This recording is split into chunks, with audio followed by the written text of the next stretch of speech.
Ponemos de pie. Dejamos los abrazos ahí de nuestra consejera constitucional. En nombre de Dios, la patria y las mujeres de Chile, se abre la sesión de la comisión.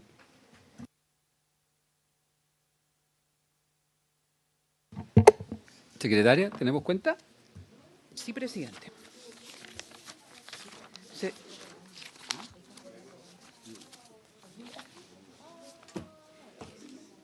Presidente, primero informar que se recibió un oficio del superintendente de salud, en donde responde un oficio que envió esta comisión sobre el caso de una menor de 1 año que sufre parálisis cerebral y la atención por parte de la ISAPRE no fue la adecuada. La superintendencia informa que está en un proceso de fiscalización de este caso, conociendo además 60 casos de similares características y por lo tanto informará en el momento oportuno, cuando tenga mayores antecedentes. Hay una solicitud de audiencia de la Sociedad de Obstetricia y Ginecología de Chile, representada por su presidenta, la doctora Claudia Sager, en la que solicitan ser escuchadas respecto al acceso universal a implantes anticonceptivos. Presidente, llegaron 2 informes de la Biblioteca del Congreso Nacional y de su asesoría técnica parlamentaria, uno relativo a los datos estadísticos sobre nupcialidad y regímenes patrimoniales en Chile. Aquí nosotros oficiamos al Registro Civil, que todavía no nos contesta, pero BCN se adelantó porque dice que ellos tienen los antecedentes. Y está el documento y se lo estamos haciendo llegar a todos los integrantes. Y también llegó un informe que ellos ya habían enviado, pero como fue hecho presentado hace como 2 años, sobre la eliminación del patrimonio reservado de la mujer casada en la sociedad conyugal, antecedentes y evolución de la legislación extranjera, que también se lo vamos a hacer llegar a todos los integrantes. Y finalmente, presidente, informar que para el día de mañana, la sesión de comisión de mañana miércoles, va a participar la profesora Maricruz Gómez de la Torre, académica de la Universidad de Chile, y el señor Leonardo Brancoli, asesor de la Fundación Sincronía Ciudadana. Y para el martes se han confirmado su presentación la ex ministra de la Mujer, señora Mónica Salaquet, y la académica de la Universidad Austral, señora María Paz Gatilla. Nada más, presidente. Martes 6, cuando terminan ya el plazo de indicaciones, también para recordarle a todos que el martes 6 vencería el plazo de indicaciones. La senadora Pascual. Sí, presidente, si me permite, quisiera solicitar, porque están haciéndolo por la vía del celular, pero me parece que no es el procedimiento mejor. Las diputadas que tienen una moción parlamentaria, yo estudio, yo cuido, Emilia Schneider y Camila Rojas, si la próxima semana, un minuto antes de, o la sesión, perdón, no de la próxima semana, la sesión de mañana, un minuto, o la sesión del martes, un minuto solo para que, pues lo que quieren es pedir que esto se ponga en tabla en algún minuto, por lo tanto, si las pudiéramos escuchar un par de minutos, pero para no hacerlo de forma informal hoy, es mejor, si me permite, solicitar ese acuerdo, presidente. Gracias, senadora Pascual. Me informa la Secretaría que el proyecto, si bien es cierto, se vio en la Comisión de Mujer en la Cámara, en el Senado se derivó a la Comisión de Educación. Entonces, yo no tengo ningún problema que puedan informarles eso para que vean ellas y tomen, digamos, las acciones correspondientes, porque tendrían que ver primero en la Comisión de Educación para darle celeridad. Muy bien.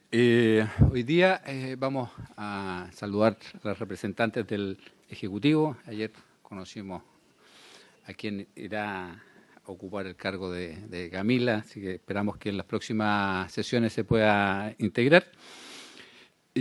Saludar a la senadora Pascual, la senadora Allende, la senadora Núñez, y también a nuestras invitadas. Está la señora Laura Albornoz, está la señora Claudia Sarmiento y la directora ejecutiva de Chile Mujeres, Francisca Gineman, y la directora jurídica, Claudia Viega.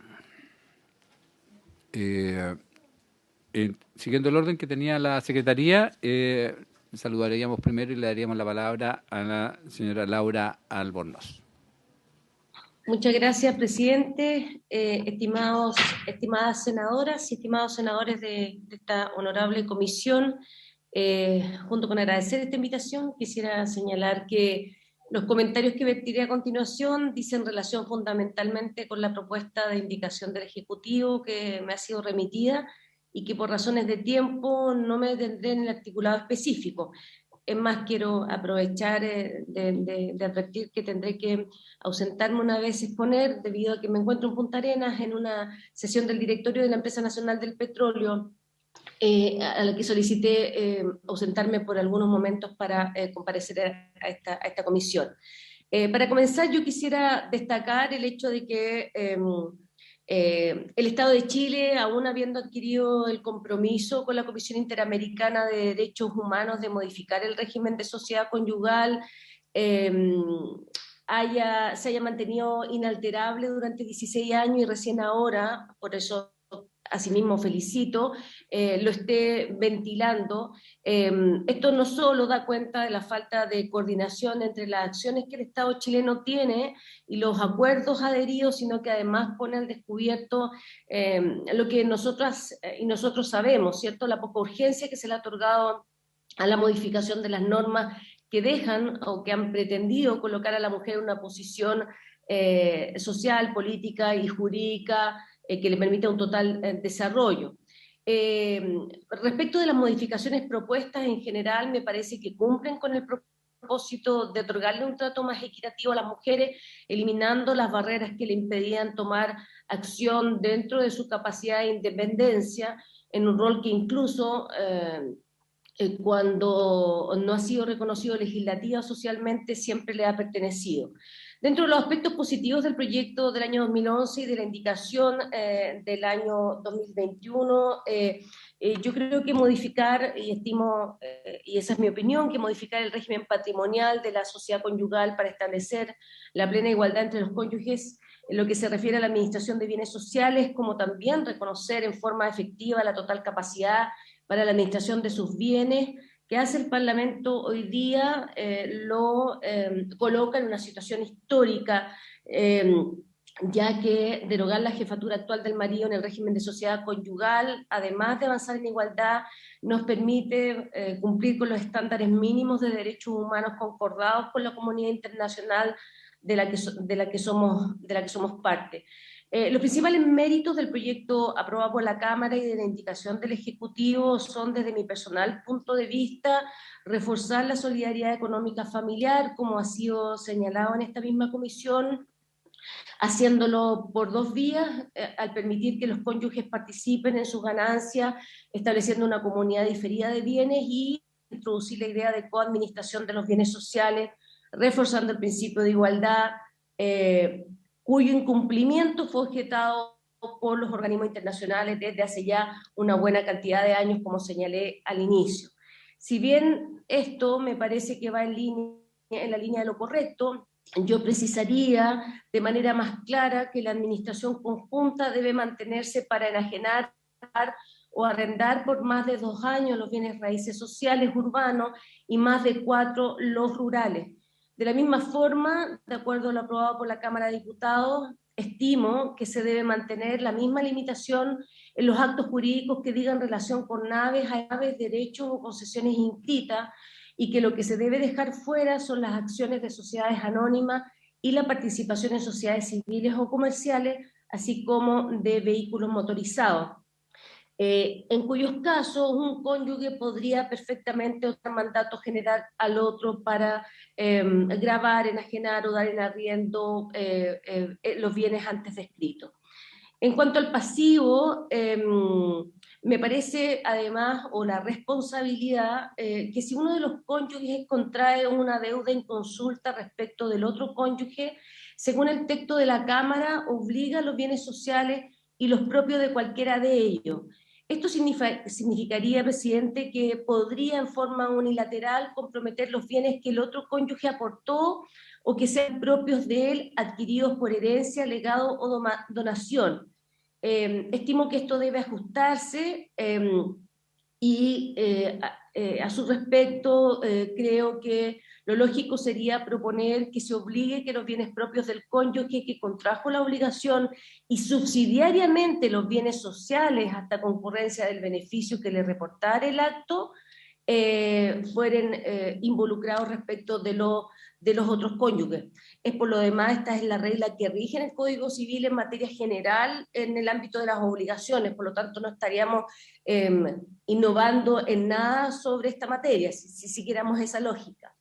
En cambio, también tratándose del pasivo, si ambos cónyuges contraen una deuda, el texto de la Cámara establece que se obligan los bienes sociales y propios de cada cónyuge. En este caso sería preferible que se obligue los bienes sociales y el subsidio los propios de cada uno de ellos. Yo creo que en lo relativo a la propuesta de modificación del artículo 1750, a mi parecer está bien establecer la coadministración y consentimiento conjunto para actos importantes, pero respecto de otros actos, y lo digo entre comillas, en vez de indistinto, creo que la administración debe ser por separado, porque muchos de esos otros bienes también pueden ser, a criterio de cada uno de los cónyuges, considerados como importantes. Un segundo aspecto que me parece importante de relevar es el reconocimiento que hace el proyecto de otorgar una mayor libertad a los cónyuges en el aspecto patrimonial, toda vez que pueden pactar sociedad conyugal, lo que constituye una gran modificación respecto al estado actual de la situación. La propuesta del Ejecutivo mantiene esta posibilidad al señalar justamente que durante el matrimonio los cónyuges podrán por una vez sustituir el régimen de sociedad de bienes, participación ganancial y separación por cualquiera de ellos sin distinción. En tercer lugar, bien esto pudiera significar una pérdida de los derechos obtenidos por las mujeres a lo largo del tiempo, considero que para avanzar en la aprobación de este proyecto y ser coincidentes con los principios de igualdad que lo inspiran, es un aspecto positivo de esta propuesta, particularmente la indicación del Ejecutivo, y que el gobierno actual mantiene en su propuesta, la eliminación del patrimonio reservado. Y finalmente, otro aspecto positivo de la indicación del año 2021 es la coadministración conjunta obligatoria, toda vez que el hecho de que ambos cónyuges puedan participar por igual en la administración de la sociedad posibilita que ellos acepten contribuir incluso más allá de los gananciales a fortalecer ese haber social.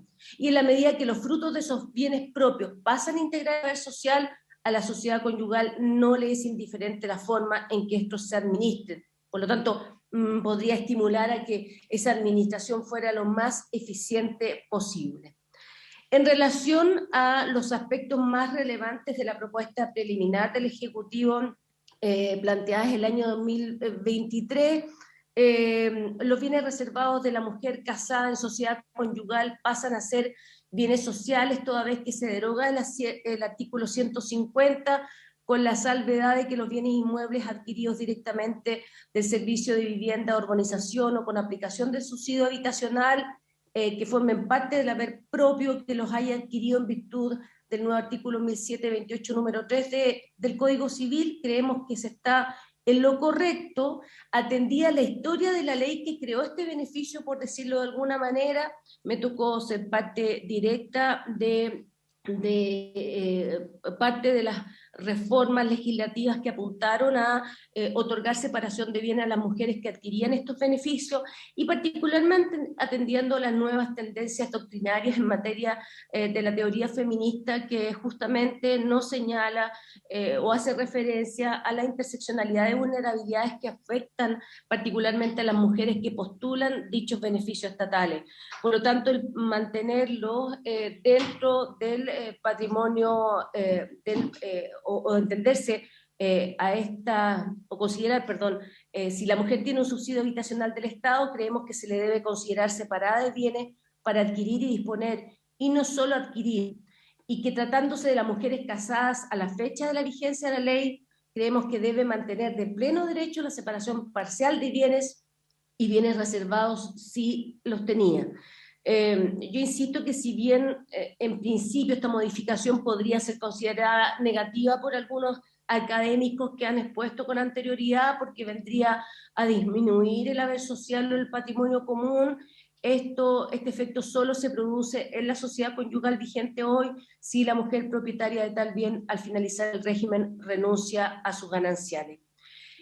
Como contrapartida, además, a la modificación que hace propio el bien adquirido directamente del servicio de vivienda, urbanización o con la aplicación de un subsidio habitacional del Estado, este bien es considerado como familiar a través de una presunción simplemente legal, de acuerdo con el nuevo inciso segundo del artículo 141 del Código Civil, lo que viene a asegurar o a aportar a la idea de que este bien va a actuar siempre en subsidio de la familia.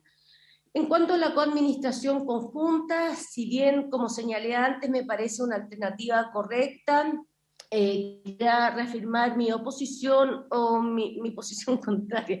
Yo no tengo que manifestar oposición a nada, pero mi posición contraria a la regla propuesta es la indicación del año 2021, según la cual se necesitaría el consentimiento de ambos cónyuges o de la autorización del otro para contraer obligaciones propias que excedan un determinado valor, como también para otorgar cualquier otra clase de caución respecto de estas mismas obligaciones. Me parece que esta concurrencia conjunta se justifica cuando se trata de enajenar bienes raíces sociales y bienes registrables, así como de aquellos en los que se constituya aval, solidaridad o fianza respecto de las obligaciones de terceros. Pero una regla respecto de actos que recaigan sobre bienes de un determinado valor podría ser innecesariamente engorroso el funcionamiento del régimen, además de complejizar la celebración de actos jurídicos y terminar impactando en la independencia económica de los cónyuges, particularmente de la mujer, sin mencionar, por cierto, un principio importantísimo en el ámbito del derecho, como es el impacto no deseado en el comercio. Finalmente, presidente, manifiesto mi absoluta aprehensión en orden al destino de los bienes que se adquieren a título gratuito durante la vigencia de la sociedad conyugal. Comparando la indicación del año 2021 con el proyecto aprobado por la Cámara, se advierte que en ambos textos se elimina el haber relativo, pero la indicación del año 2021 hacía una distinción importante entre los bienes muebles que se tenían antes de contraer matrimonio, que pasaban a ser propios, mientras que se adquirían a título gratuito durante la vigencia de la sociedad conyugal eran bienes sociales. Es decir, eran bienes propios, los bienes que los cónyuges tenían antes de pactar el régimen, y los bienes muebles o inmuebles adquiridos por los cónyuges individual o conjuntamente a título gratuito. Y sobre el particular, si bien incluir los muebles que se adquieren a título gratuito aumenta el haber social, creo que el que ingresen estos bienes muebles donados o heredados sin cargo a recompensa podría ser muy gravoso para el cónyuge donatario o heredero. Lo mismo sucede con bienes muebles no registrables, los que pueden tener un alto valor económico como cuadros, joyas, libros, electrodomésticos o a lo menos un alto valor de tipo afectivo, normativa que permite al cónyuge que no adquirió estos muebles no registrables los pudiera vender de manera inconsulta. Yo estoy tratando de saltar para ir conforme a los 10 minutos que se me concedieron, presidente. En último caso, yo quisiera, en último término, quisiera señalar que las demás situaciones son indistintas, que no es lo mismo que sean separadas. Esto es la distinción entre la administración indistinta de un bien social o la posibilidad de que pueda ser arrendado por un año renovable por cualquiera de los cónyuges, no necesariamente por el que lo adquirió, aportó a la sociedad conyugal, puede, desde mi punto de vista, en base a lo que señalaba con anterioridad, generar un conflicto en caso de discrepancia por verse menoscabado el cónyuge aportante, y también genera una suerte de incertidumbre respecto de terceros arrendatarios. Es eso todo lo que podría comentar respecto, insisto, de este proyecto que circunscrito los 10 minutos que gentilmente me concedió la Secretaría, quisiera señalar y espero que sean de utilidad en algo a la honorable comisión. Muchas gracias, señora Laura. Tengo entendido que usted se tiene que retirar. Sí, usted, presidente, estamos con el tema del gas, usted habrá visto las noticias, así Sí. que tenemos Y seguiré en el directorio para hacer ver nuestros puntos de vista. Ya. Ofrezco la palabra. ¿Alguna consulta? Si no, para liberarla, la liberamos. Sí, sí puede mandarnos su presentación. Me dice la senadora Pascual si es posible que nos mande su presentación. Sí, por supuesto, querida exministra, perdón, qué gusto saludarla, y la senadora Allende también la alcanzo a ver, la senadora Núñez, solo la escuché que la mencionaban por ahí, pero Aquí aprovecho de está. saludar a las tres honorables senadoras, siempre es un placer verla. Encantada, por supuesto que se las hago llegar para poder, además, clarificar en los enredos de voces que a veces uno tiene. Muchas gracias y que estén muy bien. Mucha Muchas suerte, gracias por la exposición. Queda liberada por el bien de la patria. Siguiendo con las presentaciones, la señora Claudia Sarmiento. ¿Cómo está? Ahí está. Muy buenos días. Muy buenos días. Un gusto saludarlo, presidente, por su intermedio a las senadoras y senador que integran esta comisión. Muchísimas gracias por su amable invitación para comentar la minuta que se nos hizo llegar respecto de los principales lineamientos de lo que será la indicación que presentará el Ministerio de la Mujer y la Equidad de Género. En los 10 minutos que ustedes me han concedido, pretendo abordar 4 puntos. Uno es el contexto normativo y el contenido de la minuta. El segundo se refiere a las implicancias de la propuesta para los cónyuges. El tercero, la implicancia para terceros de esta propuesta. El cuarto, la necesidad de que este proyecto de ley avance y se convierta finalmente en ley. Respecto del primero, la sociedad conyugal es el régimen general y supletorio contenido en el Código Civil y tiene por objeto regular las relaciones patrimoniales entre los cónyuges y entre los cónyuges y terceros. Su origen es rastreable a la potestad marital que estaba contenida en la lógica del derecho romano y que se erige sobre el supuesto que al interior de las familias existe un orden jerárquico. Y ese orden jerárquico determina que el hombre ejercía un control total sobre la mujer y los hijos, en la lógica conocida como la manus, esta potestad que se ejercía sobre aquello. Y estas manifestaciones, que en buena medida están superadas en nuestro derecho, tenían este resabio en la potestad marital que estaba contenida en el artículo 132 del Código Civil y tenía una faz personal y una faz patrimonial. En la faz personal se encontraba la potestad del marido de corregir o de disciplinar a la mujer con fuerza, la obligación de la mujer de seguirlo donde él fijara su domicilio, y la obligación de tener relaciones sexuales, se quisiese o no, que era conocido como el débito conyugal.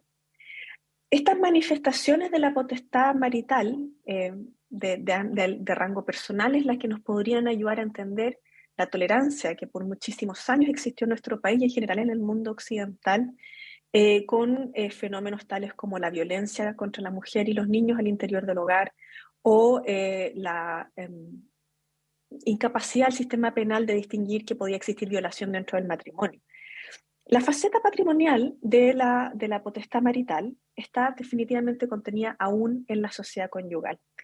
Antes de las modificaciones del año 1989, con la ley 18.802, la mujer casada en sociedad conyugal, hago la diferencia, casada en sociedad conyugal, no la mujer a secas, sino que era el hecho de estar casada en sociedad conyugal la que marcaba una diferencia determinante, era sinceramente una incapaz relativa. La modificación que se introduce en el 89 lo que hace es posibilitar que ella trabaje separadamente del marido y sin necesidad de contar con su consentimiento, porque antes de eso el marido, en función de la potestad marital, podía oponerse a que ella desempeñara un trabajo fuera del hogar de forma remunerada. Y adicionalmente se genera la figura del patrimonio reservado, que es una ficción en virtud de la cual se asume que todo aquello que ella trabaje por su trabajo separado de él está ajeno a la administración que él hace de la sociedad conyugal. Y a pesar de estas virtudes que evidentemente propiciaron y generaron un cambio que facilitó la inserción de las mujeres en el mundo del trabajo, lo cierto es que es un cambio que es un paliativo para la mantención de esta idea de que existen personas en la familia que mandan y otras que obedecen. unos que toman las decisiones relevantes para todos y otros que tienen que someterse. Entonces, hasta el día de hoy tenemos esta especie de ethos que viene desde, digamos, tiempos remotos, y el artículo 1749 aún dice: el marido es el jefe de la sociedad conyugal y como tal administra los bienes sociales y los de su mujer. Por supuesto, se han introducido limitaciones a esta discrecionalidad del marido en el ejercicio de la sociedad conyugal, pero lo cierto es que la administración ordinaria descansa en esta idea de subordinación e introduce una jerarquía en un espacio que uno podría asumir que son espacios iguales, ¿no? ¿Por qué y cómo superar este diseño? Son las preguntas que hace décadas rondan en nuestro país. Desde 1989 al menos existen personas y voces en la academia y en la sociedad civil que no quedaron conformes con las modificaciones que se introdujeron a la sociedad conyugal. Y de una parte existen consideraciones que son evidentemente morales, económicas y éticas que están presentes en el Código Civil de 1855 que no están presentes ahora. La licitud de la violencia, la discriminación entre hijos nacidos fuera y dentro del matrimonio, o la necesidad de contar con autorización del marido para trabajar son cuestiones que están ampliamente superadas. Lo cierto es que nuestra Constitución también contiene el derecho a la igualdad entre hombres y mujeres y los tratados internacionales también.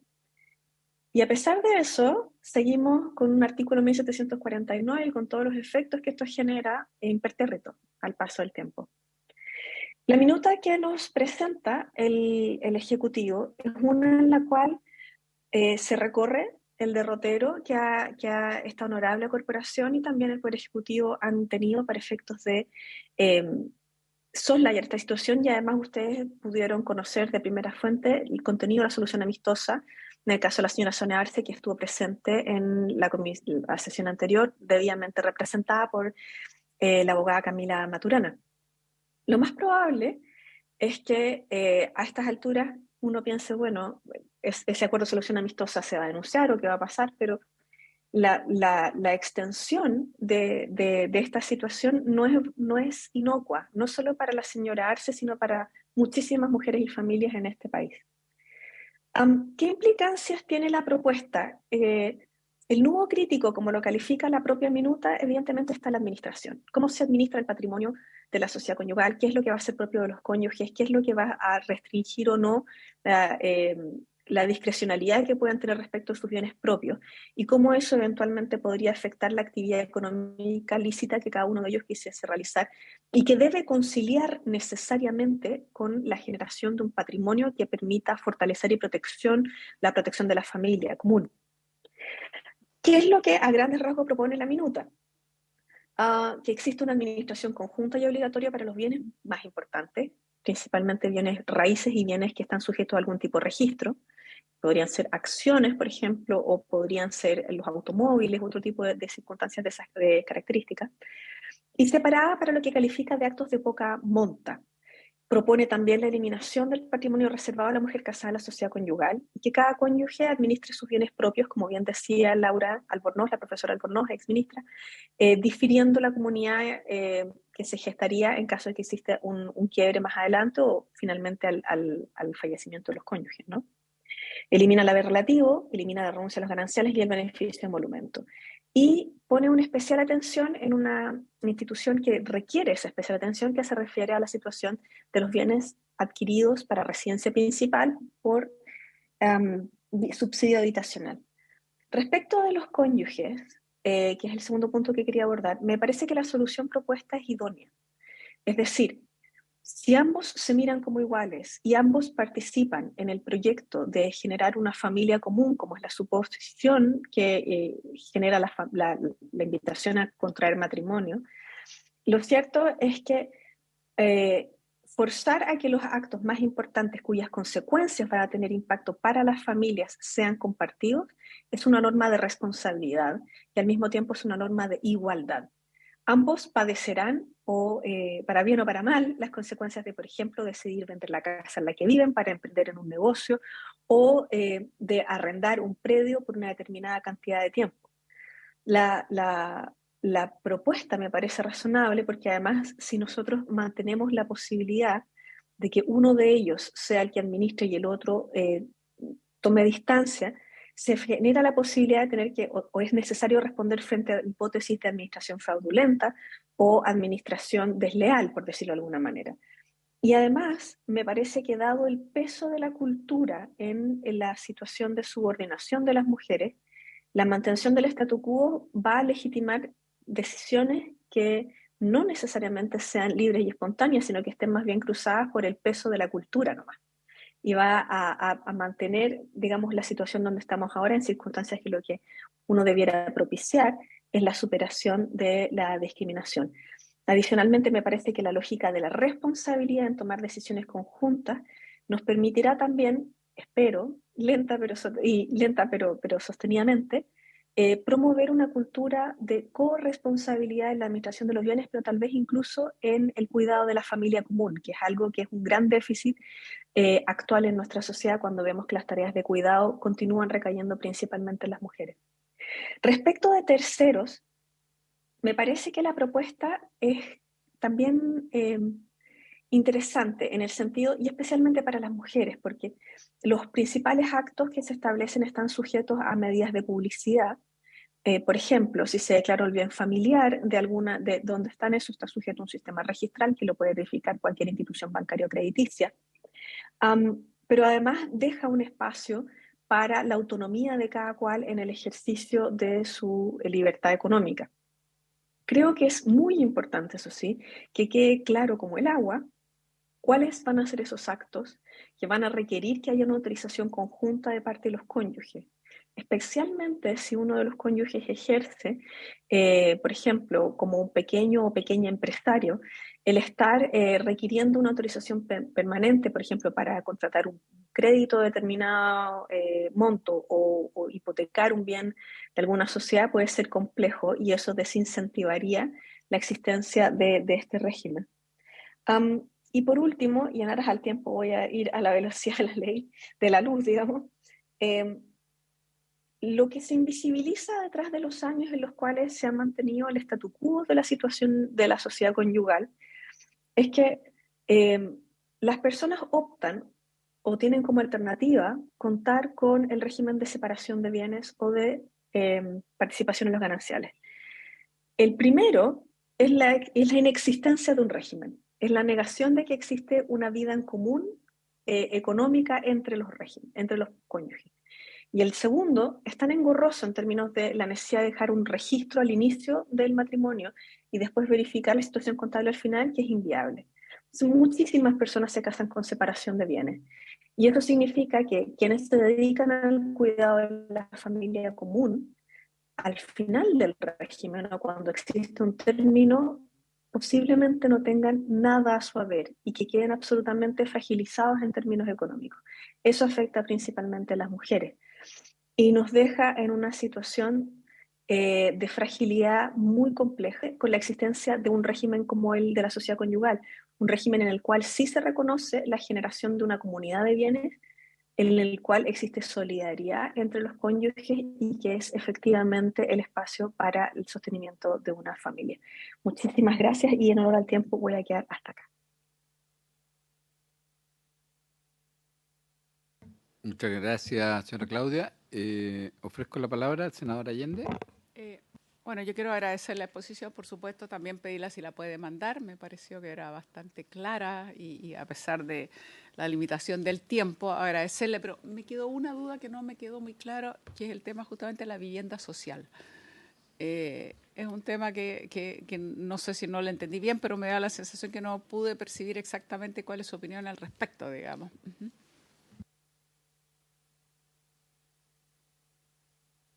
Por su intermedio, señor presidente. La situación de la vivienda social, senadora Allende, es importante de abordarla porque la forma en la que está normada ahora regula que cuando las mujeres, aun cuando están casadas en sociedad conyugal, adquieren con un ahorro propio y bastante autónomo de alguna manera este bien, se presume que están separadas, que lo ejercen en función del artículo 150, que es su patrimonio reservado.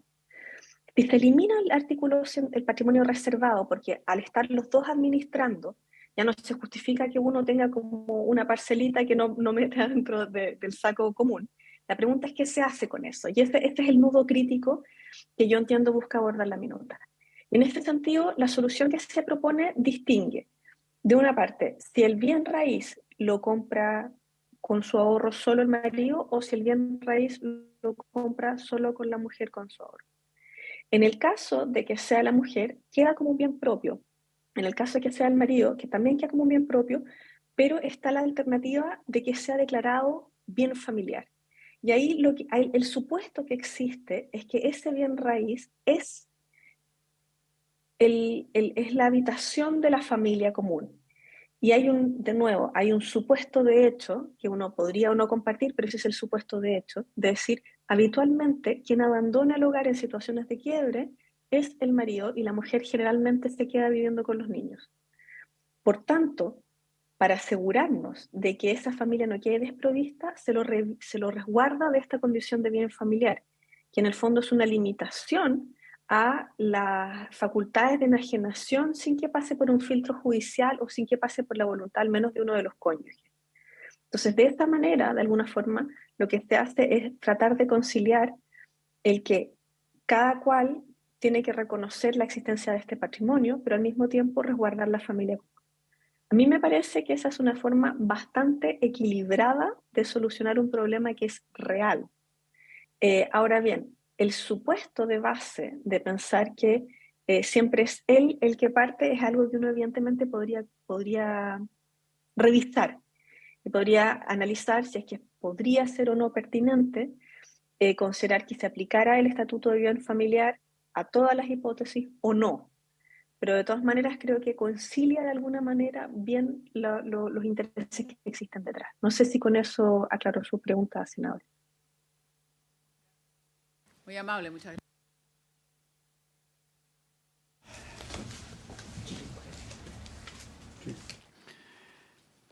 gracias. Muchas gracias, señora Claudia, muy clara, y como decía la senadora Allende, si nos pudiese hacer llegar la presentación, se lo agradeceríamos, porque cada presentación nos abre nuevas ventanas que tenemos que ir armonizando para poder sacar una buena ley finalmente. Muy agradecido. Ahora, desde Chile Mujeres está Francisca Gineman y Claudia Vigan. Muchas gracias, presidente. Francisca. Sí. Adelante. ¿Me escuchan? ¿Sí? Ya. Muchas gracias. Acá junto a Claudia Vigan, las dos abogadas, las dos partes de Chile Mujeres, senadoras. Mucho gusto, muy contenta nuevamente poder estar exponiendo sobre este régimen matrimonial. Mi tesis universitaria en Derecho la hice sobre todas las discriminaciones del Código Civil respecto a la mujer casada, y esta claramente es la que aún tenemos una enorme deuda con las mujeres de nuestro país. Yo, primero, cortito, por eficiencia de tiempo, solamente voy a exponer yo, pero agradecer a la Claudia todo el trabajo para esta exposición. Voy a contarles cuáles son nuestras ideas fuerzas, y luego, de forma muy rápida, para cumplir con nuestro tiempo, hacerle la exposición. Nosotros tenemos una diferencia bastante sustantiva con respecto a lo que establece actualmente esta reforma, porque nosotros, al igual que la expositora anteriores, creemos que se debe establecer una administración separada de todo aquello, ya que los cónyuges adquieran a título oneroso durante el matrimonio, es decir, los sueldos, los réditos, lo que adquieran con ello, y que solamente concurran de forma conjunta a determinados actos para proteger los bienes familiares que son importantes. Esto es muy distinto a lo que dice el proyecto de ley, que dice que podrán actuar indistintamente respecto del patrimonio social y que deben recurrir conjuntamente para ciertos actos. Ahí nosotros tenemos también dudas acerca de la interpretación que se podría entender con actuar indistintamente con respecto al patrimonio social. Tal vez ambos podrían disponer de los bienes aportados por el otro, incluso sin el consentimiento, que es muy distinto a actuar separada e independientemente respecto a lo que cada uno gana, que virtualmente estaría aportando para luego dividirse. Nosotros sí estamos de acuerdo con que el patrimonio reservado ya no se justificaría bajo este criterio, donde ambos podrían, ¿cierto?, administrar de forma libre y separada.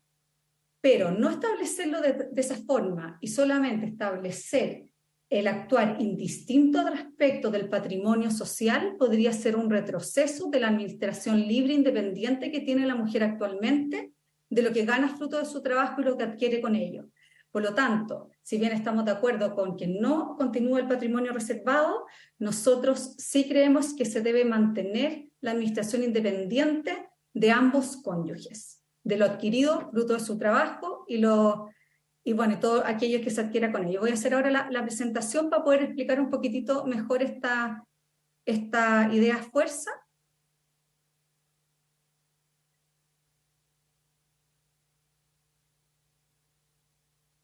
Ahí, ¿ven la presentación? ¿No? No, a ver, espérame. Yo no veo nada. Sí se veía. Chuta, es que yo veo negra mi pantalla, perdón.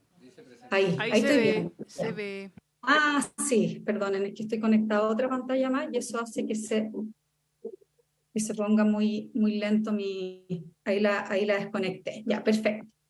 Entonces, vamos a comenzar acá, lo voy a poner a modo presentación. Ya.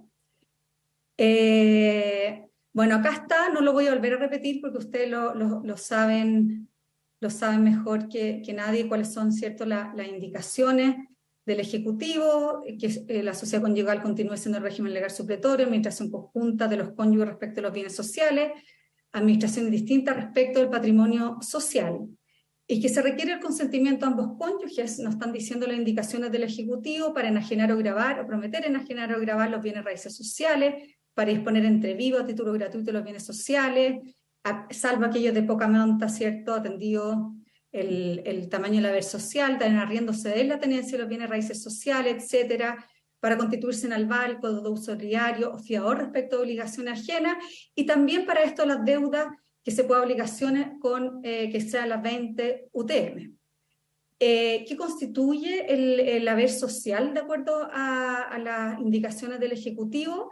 Las remuneraciones devengadas durante la vigencia del régimen, es decir, todo lo que nosotros ganamos, ciertos frutos de un trabajo remunerado, todos los frutos, rentas que se devenguen durante el matrimonio, intereses, etcétera, los bienes que ingrese la mujer cuando hubiere cambio de administración, todos los bienes que cualquiera de los cónyuges adquiera durante el matrimonio a título oneroso, gané plata con mi sueldo, compro cosas, todo eso ingresaría, y los bienes muebles adquiridos a título gratuito durante la vigencia del régimen, que esto es un cambio bastante importante con respecto a lo que es actualmente, y que nosotros, como vamos a mostrar, tampoco compartimos, porque actualmente todo lo que se quiera a título gratuito, es cierto, no se reparte, es parte de cierto este haber relativo, y acá ahí nosotros creemos que esto debe pasar a ser bien propio, no parte de la sociedad conyugal, igual como lo estableció Laura Albornoz.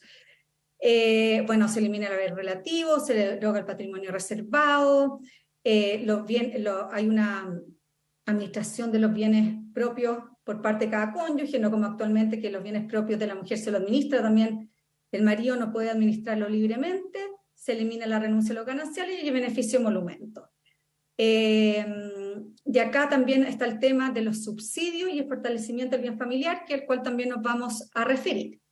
Bueno, ¿cuál es la propuesta que nosotros tenemos como Fundación Chile Mujeres, la cual ya le hice mención? Nosotros creemos que debe haber una administración separada, tanto de los bienes propios y como de lo ganado por cada uno de los cónyuges, debiendo recurrir ambos para determinados actos que protejan los principales bienes que componen, ¿cierto?, este patrimonio social, y que no quede este patrimonio social vacío con los bienes más significativos y que son tan determinantes para la vida familiar, como disposición, por ejemplo, de los bienes raíces o de ciertos bienes registrables, como serían las acciones. Entonces acá nosotros creemos que hay que sustituir que ambos cónyuges puedan actuar indistintamente respecto al patrimonio social.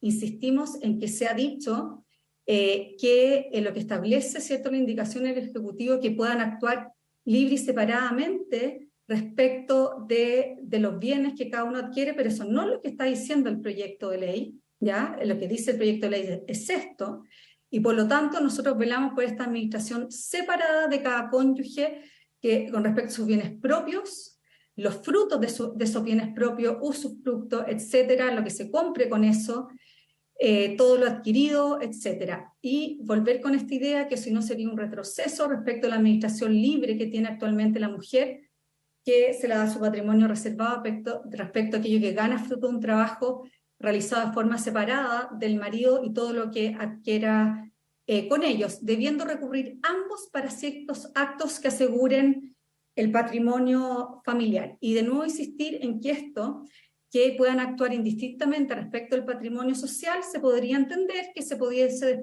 disponer de los bienes del otro, incluso aún sin su consentimiento. Acá está un poquito la bajada, esta presentación va a quedar, así es que reforzando la postura anterior con un poquito de precisión más técnica. ¿Y cuáles serían estos actos? Entonces tenemos esta administración independiente, separada, de lo que cada uno adquiere, de lo que cada uno compra con eso, su sueldo, etcétera, lo comprado por eso. ¿Y cuáles creemos que deben ser aquellos actos que deben recurrir ambos para proteger el patrimonio social? Todo lo que corresponde a los bienes raíces, ya sea que se hayan comprado fruto por ambos o de manera separada por cada uno, fruto de lo que ganó, alguien ahorró, compró, por ejemplo, un departamento. Esa disposición creemos que deben recurrir ambos porque es el principal bien que va a integrar el patrimonio social. Por lo tanto, que de forma independiente, sin contar con la voluntad de otro cónyuge, pues, creemos que puede afectar mucho a la familia y al patrimonio social. Entonces, todo lo que corresponde a los bienes raíces es sociales, casas, departamentos, etcétera, venderlos, arrendarlos, permutarlos, darles un usufructo, uso de habitación o como dato a terceros, deben concurrir ambos. También los bienes muebles registrables. La disposición de los bienes muebles registrables también creemos que deben recurrir ambos. Afectar bienes muebles o inmuebles con garantías reales como prenda hipoteca por deudas propias o dar en garantía bienes sociales muebles o inmuebles respecto de obligaciones contraídas por terceros. También constituirse en aval, deudor solidario o fiador respecto a las obligaciones contraídas por terceros y bienes de la sociedad en general, incluyendo los muebles, para disponer entre vivos a título gratuito de esos bienes sociales, salvo las donaciones de poca monta atendida a la fuerza del haber social. Nosotros creemos que más allá que esto no sería necesario que ambos concurran, como por ejemplo las obligaciones contraídas hasta 20 UTM. Nosotros también concordamos con Laura Albornoz que eso podría ser una limitación a la libertad e independencia de ambos cónyuges. Ahora también creemos que se tiene que señalar expresamente que se entenderá que concurren ambos cónyuges cuando ambos realizan el acto o bien cuando uno de ellos dé un poder por escritura pública especial al otro cónyuge. Podrán recurrir al juez, obviamente caso negativo injustificada, que no se funde en el bien social y la estabilidad y bienestar de la familia. Por ejemplo, si es que no quiere vender una casa porque tiene mucho afecto a esa casa, pero resulta que esa casa va a perder un valor muy importante porque se van a construir edificios a su alrededor y por lo tanto la razón de esa negativa no es patrimonial, sino meramente afectiva, que se pueda recurrir, por supuesto, a los tribunales para que hagan y autoricen hacerlo cuando no se justifican estas razones que establecemos acá. Y en nuestra propuesta no hay administración conjunta de bienes, eso es súper importante, sino la exigencia de concurrir ambos a determinados actos. También creemos que se mantengan como propios los bienes que actualmente son propios, es decir, ¿cierto?, los bienes muebles o inmuebles adquiridos a título gratuito antes del matrimonio y también aquellos adquiridos a título durante la vigencia del régimen. Sabemos que aquellos que se adquieren a título gratuito durante la vigencia del régimen no son actualmente bienes propios, pero son parte del haber relativo, no del haber absoluto de la sociedad conyugal. ¿Qué significa eso? Significa que no se van a pasar a dividir después en la sociedad conyugal. Por lo tanto, ¿por qué? Porque lo que busca la sociedad conyugal es que se comparta entre ambos aquello que pudieron adquirir fruto del trabajo durante la vigencia del régimen y lo adquirido con el fruto de su trabajo. No tiene por fin repartir aquello que no hay un esfuerzo, un trabajo de los cónyuges. Por lo tanto, todo lo que se recibe a título gratuito antes o durante, nosotros creemos que debiese pasar a ser bienes propios. Y con eso terminamos nuestra presentación y espero haber sido clara y poder contestar alguna duda si es que no pudimos explicarla bien. Muchas gracias. Muchas gracias, Francisca. Bien clarita la exposición, ¿eh? Muchas gracias. Senadora... Hice clases además sobre esto durante 11 años, así que algo sé. Se nota, ¿eh? Aparte de la tesis universitaria. La senadora Pascual quería hacer alguna consulta. Sí, yo agradecer por su intermedio, presidente, a Francisca y a Chile Mujeres, digamos, su presentación. Efectivamente es una presentación bastante clara. Sin embargo, tengo una duda, entendiendo, digamos, toda la presentación. Mi inquietud es cómo ven ustedes que conversa la propuesta de la separación tan taxativa, digamos, entre la administración separada de todo lo que se obtenga fruto del trabajo de cada cónyuge versus la administración conjunta o el deber de actuar de manera conjunta en ciertos bienes familiares, con la realidad diversa de las mujeres.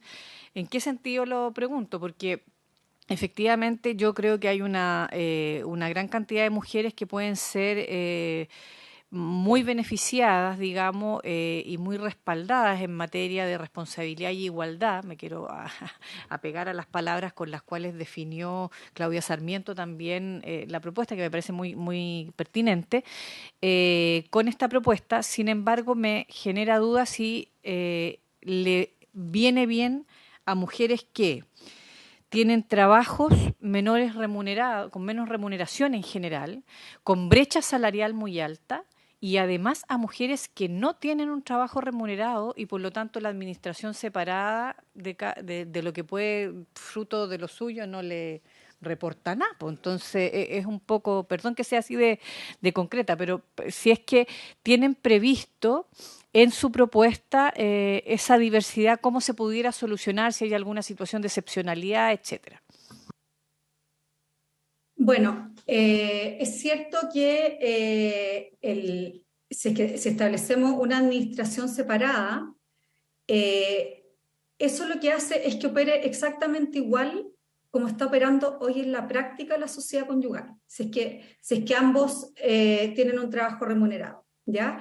O no lo tienen, o solamente el hombre tiene un trabajo remunerado. Porque como está operando actualmente la sociedad conyugal, es que si ambos tienen un trabajo remunerado, en el fondo cada uno está administrando de forma libre y separada, independiente, lo que cada uno gana y lo que cada uno adquiere con lo ganado. ¿Por qué? Porque el hombre en el fondo está administrando la sociedad conyugal, pero la sociedad conyugal en la práctica solamente está integrada por lo que él gana fruto de su trabajo, porque lo que la mujer gana fruto de su trabajo, ¿ya?, lo está administrando ella de forma separada. Entonces en la práctica no va a haber ninguna diferencia con lo que sucede actualmente. Lo que pasa que además actualmente el marido lo que hace es que administra los bienes propios de la mujer, administra también el haber relativo de la sociedad conyugal y no solamente el absoluto, es decir, si es que la mujer hereda ciertas acciones, por ejemplo, va a tener que vender esas acciones concurriendo junto con el marido, pero eso pasa en muy pocos casos y lo que pasa normalmente es que hay un sueldo y cada uno lo administra libremente y cada uno compra libremente, etcétera. Y la sociedad conyugal actual también te pones esta misma exigencia de decir, aunque el marido sea el administrador de la sociedad conyugal, van a tener que recurrir, ¿cierto?, de forma conjunta para disponer, por ejemplo, de los bienes inmuebles, va a tener que tener el consentimiento de la mujer para dar garantías, por ejemplo, establecerse como codeudor solidario, etc. Entonces, las limitaciones son bastante las mismas. Entonces, nosotros no vemos nada distinto de lo que está sucediendo actualmente. Lo que nos preocupa es que, entonces, no es que haya un retroceso con respecto a lo que pasa ahora de la disposición de los bienes, porque el marido administra lo suyo en la práctica, la mujer administra lo suyo en la práctica, como está actualmente la vigencia de la sociedad conyugal, si nos limitamos a lo que gana cada uno. Ahora, con respecto a la pregunta de la senadora específica, ¿qué pasa si el marido solamente trabaja, ¿ya?, y el marido solamente, el hombre solamente gana, o alguno de los cónyuges, solamente uno de ellos, en caso del matrimonio igualitario, ahí obviamente él podría comprar libremente, salvo con todas estas limitaciones que establecemos, que son las mismas, insisto, que tiene actualmente el régimen de sociedad conyugal vigente. Ahí sí se podría producir en el fondo, como desequilibrio, entre comillas, porque quien adquiere dispone libremente, salvo para estos actos importantes que afectan, pero nosotros creemos que eso protege, ¿no? Protege bastante, porque finalmente lo que se divide y lo que importa, ¿cierto?, es que se divida y no se disponga, no se realicen actos muy arbitrarios y actos riesgosos. Entonces, ¿qué es lo que pasa? Es que estas limitaciones no solamente están afectando bienes comunes que hayan adquirido juntos, sino que están afectando estas limitaciones que deben concurrir los dos. Se está refiriendo a actos de ese, por ejemplo, único hombre para disponer de sus bienes a título gratuito, o constituir cierta garantía en favor de otro, o establecer ciertos gravámenes. Por lo tanto, creemos que la protección es bastante prudente para que no se produzca un desequilibrio y haya una disposición muy arbitraria de parte del único cónyuge que puede tener un trabajo remunerado. Pero lo que no creemos que puede pasar es que la mujer deje de administrar libre y separadamente lo que gana fruto de su trabajo, porque eso sería un retroceso con respecto de lo que actualmente puede hacer gracias al patrimonio reservado.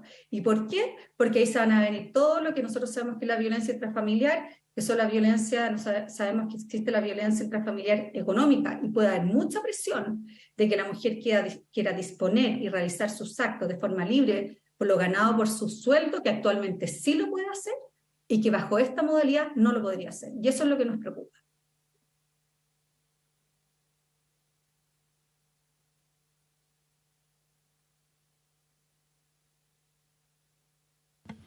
Muchas gracias, Francisca. Ofrezco la palabra.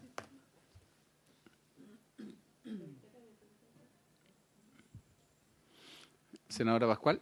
No, lo que pasa es un comentario más que nada. Yo entiendo la preocupación y me parece absolutamente pertinente. Yo creo que la idea que nos convoca, que convoca al Ejecutivo, que convoca a las académicas, que convoca a las organizaciones de mujeres y feministas que durante tantas décadas han planteado la modificación del régimen de sociedad conyugal, y que nos convoca hoy día como comisión, es precisamente que se pueda dar la responsabilidad y la igualdad, digamos, en la toma de decisiones de este régimen, más encima si es el supletorio, que no se pueda retroceder inclusive en materia de lo que a punta de, diría yo, de personalidad de las mujeres han logrado, en términos de lo que describe Francisca, que yo lo comparto plenamente, digamos, ¿no? No se podría retroceder con respecto a esos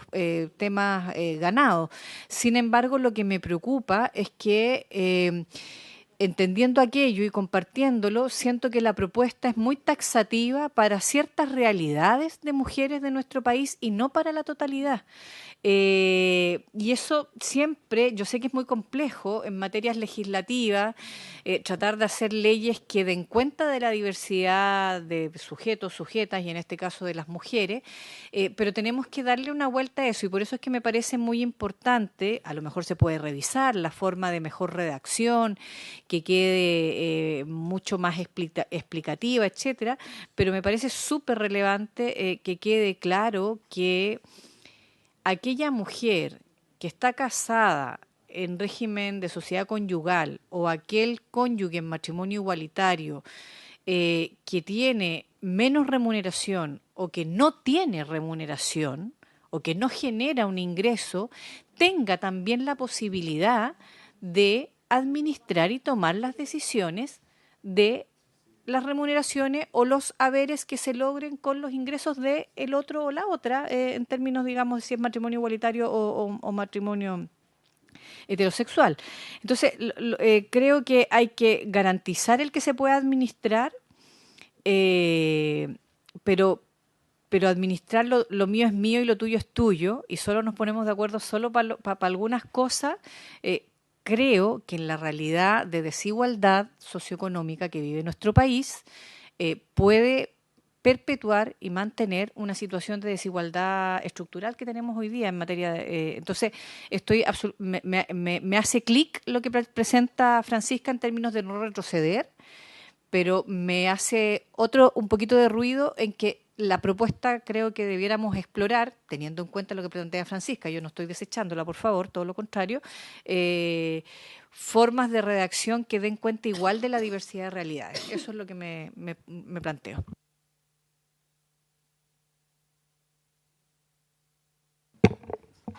Francisca.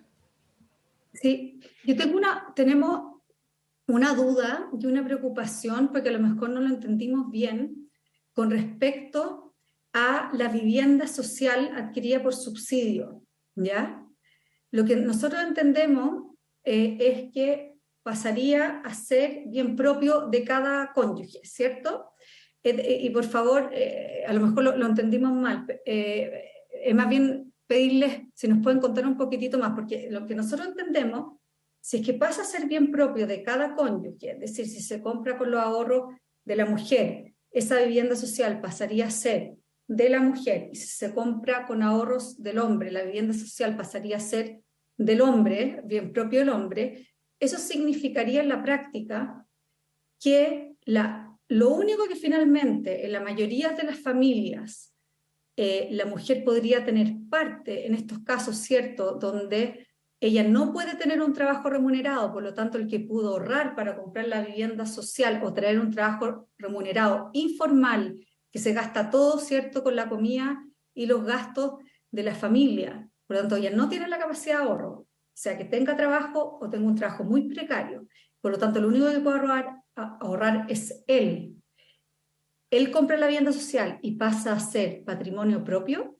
Al liquidarse la sociedad conyugal, ella no va a tener la mitad del derecho a la vivienda social, porque los patrimonios propios no se dividen. Entonces, yo no sé si yo entendí mal eso, si con la Claudia lo entendemos mal y no es así, pero eso nos preocuparía mucho, porque justamente lo que tenemos que hacer es que la vivienda social, la mujer tenga más derechos. O sea, nosotros creemos que en el caso de que la vivienda social sea comprada con ahorros de la mujer, tiene que pasar a ser del patrimonio propio de ella, pero no así si se compra con los bienes, con los ahorros del hombre. Ahí debería pasar a ser patrimonio social, no patrimonio propio del hombre. ¿Por qué? Porque de acuerdo a nuestra realidad, especialmente en los niveles de menores ingresos, las mujeres prácticamente no tienen trabajos formales remunerados que les permitan, por falta de red de apoyo y falta de corresponsabilidad, falta de alcanzar niveles de educación superior.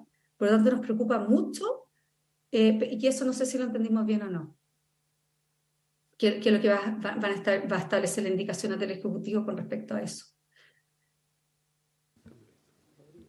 Muchas gracias, Francisca. A ver, presidente. La senadora Pascual, ¿el Ejecutivo va a decir algo? Senadora Allende. Bueno, sí, agradecer la exposición. A ver, sobre lo último, yo entiendo que lo que estamos pensando en el Ejecutivo, y creo que compartimos, es que obviamente si el ahorro lo provocó la mujer, sea con su remuneración o sea con su sacrificio, trabajo informal, con lo que haya sido, pasa a ser patrimonio de la mujer. Y si esto de alguna manera es ahorro del hombre, pasa a ser haber social, o sea, no queda solamente para el hombre. Yo entiendo que hasta ahora eso es lo que estamos explorando. Pero dicho aquello, yo comparto la inquietud que manifiesta la senadora Pascual, que me da la impresión que no ha logrado, Francisca, todavía darle una respuesta, porque lo que está diciendo, yo entiendo, no podemos retroceder frente a lo que antes era el patrimonio reservado, dentro de este contexto de profunda desigualdad que tenemos todavía en parte con esta sociedad conyugal.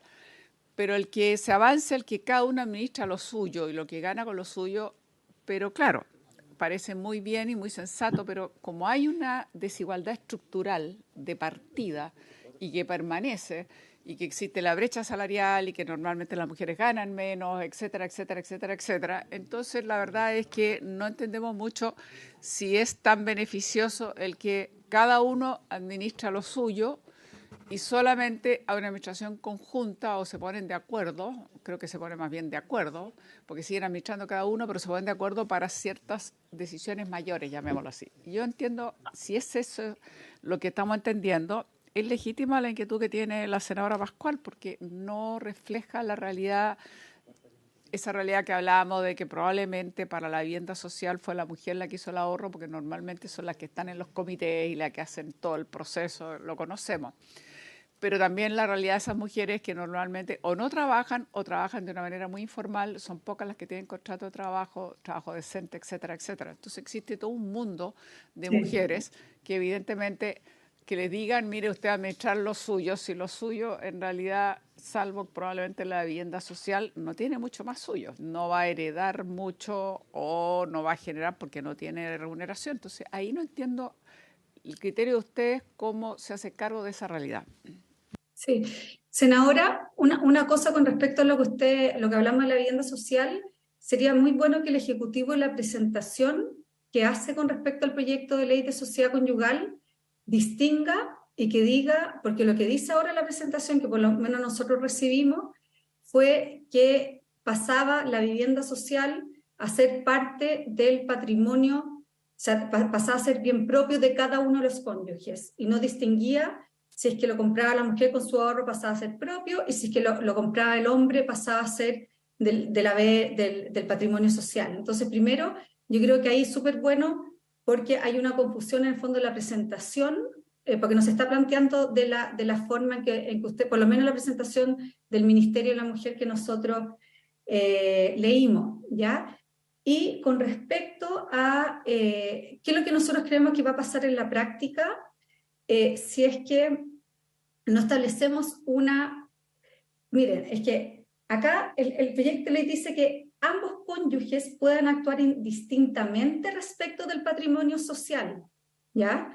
Esto significa que la mujer no va, como está el proyecto de ley, la indicación del Ejecutivo, esto no significa que la mujer va a poder tener incidencia en nada con respecto a lo que haga el marido. O sea, tampoco el proyecto de ley está solucionando la inquietud, que yo la comparto también de la senadora.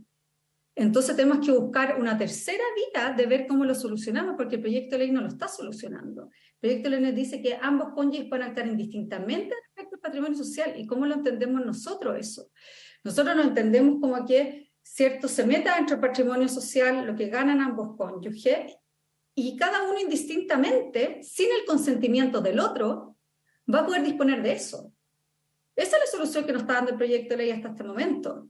Y eso es lo que nosotros no compartimos, porque eso va a significar que el hombre va a disponer de lo que la mujer aporte, y la mujer no va a poder disponer absolutamente nada de lo que el hombre aporte, porque en la práctica él sí va a hacer uso de su derecho de actuar indistintamente.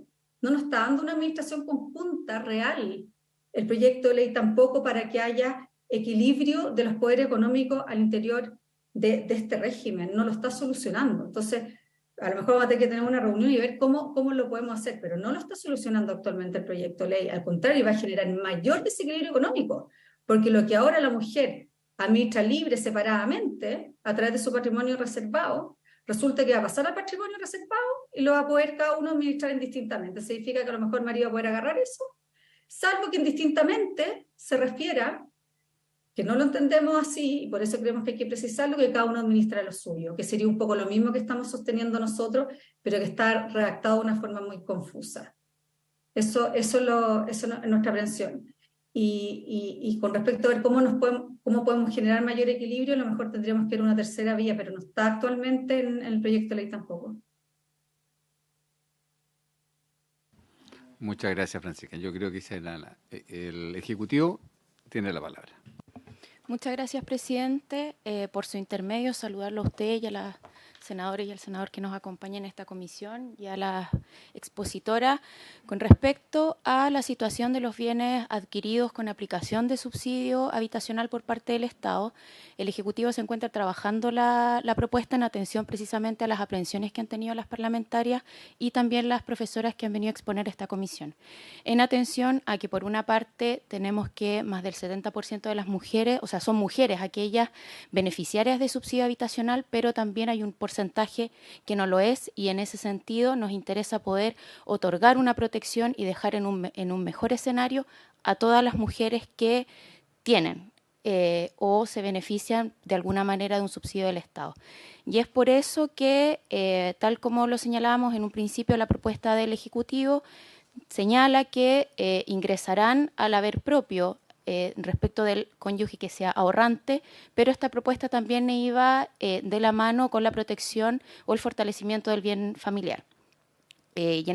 Tal como lo señalaba, el Ejecutivo se encuentra revisando la propuesta de manera de poder llegar a un consenso entre las preocupaciones que se han vertido en estas audiencias para poder ser presentada en las indicaciones del próximo 6 de junio. Muchas gracias. Yo creo que este es uno de los temas que hay que, de los nudos que hay que desatar y poder buscar algo que sirva finalmente para avanzar en el proyecto y que además nos dé certeza respecto de quién va a tener la potestad de estos bienes. Así que ofrezco la palabra. Si no hay más comentarios, damos... Pues eso decía yo al inicio, mientras más escuchamos, más ventanas se nos están abriendo, pero la idea es después poder hacer una especie de compilado de aquí al 6 de junio, ver las indicaciones que va a presentar el Ejecutivo y alguna de las senadoras o senador, y con eso poder continuar ya durante el mes de junio, iniciar la discusión en particular del proyecto para que ojalá en breve plazo podamos tener esta modificación tan esperada por nuestro país. Habiendo cumplido el objeto de la sesión, se da por terminada.